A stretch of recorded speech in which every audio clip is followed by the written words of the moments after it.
আসসালামু আলাইকুম বন্ধুরা। আজকে একটা বিশেষ দিন।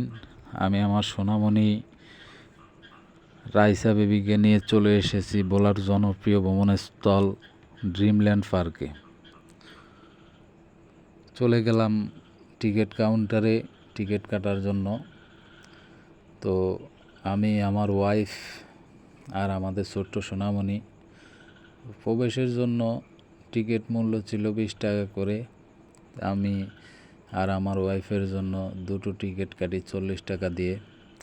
40 টাকা দিয়ে টিকিট কাটি। টিকিট কাউন্টারে একজন ভাইয়া বসেছিল, তার সাথে কথা বলে টিকিট কাটলাম।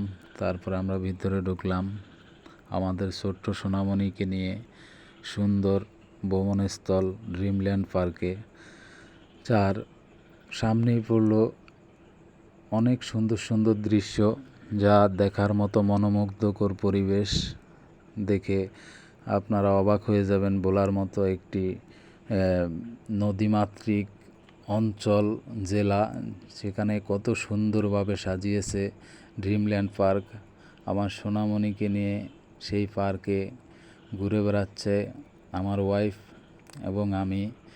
মাঝে মাঝে উপলব্ধি করি যে ঘোরার কোনো বিকল্প নেই। পুরুষ মানুষ ভাই সব সময় যদি পরিশ্রম আর টাকার পিছনে দৌড়ায়, তাহলে ফ্যামিলিকে কখন সময় দেবে? তাই মাঝে মাঝে উচিত ফ্যামিলিকে নিয়ে কোথাও ঘুরতে বেরানো। ঘোরার মধ্যে অনেক কিছুই আছে, যেমন আমার সোনামণিকে নিয়ে আমরা অনেক জায়গায় ঘুরেছি। তার মধ্যে অন্যতম আমাদের ভোলা জেলার একটি সুন্দরতম জায়গা ড্রিমল্যান্ড পার্ক, যেখানে আমি প্রথম এবং আমার ওয়াইফ সহ প্রথম আমার সোনামণিকে নিয়ে প্রথম এসেছি। তো জায়গাটা যেমন সুন্দর, পার্কের ভিতরে মনোরম পরিবেশ। এখানে আছে অনেক সুন্দর সুন্দর দেখার জিনিস।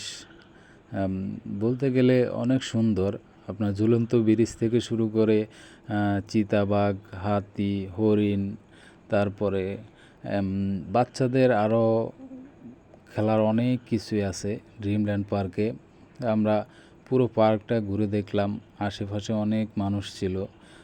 আসলে অনেক মানুষের সমাগম থাকে এই পার্কে। পার্কের ভিতরে ঢুকলেই বুঝতে পারবেন যে পার্কের পরিবেশ, তারপরে আশেপাশে সব কিছু মিলিয়ে অনেক সুন্দর একটি পার্ক ড্রিমল্যান্ড পার্ক, যেখানে যেখানে গেলে মন অনেক ভালো হয়ে যাবে। তো ড্রিমল্যান্ড পার্কের কিছু চিত্র আমার এই ভিডিওতে আছে। ভোলার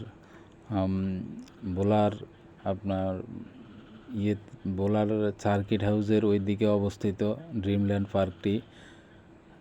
ড্রিমল্যান্ড পার্কের অনেক সুন্দর সুন্দর দৃশ্য আছে, আরও সুন্দর সুন্দর দৃশ্য আছে। সময় স্বল্পতার জন্য আমরা অনেক কিছুতেই যেতে পারি নাই। আল্লাহ হাফেজ।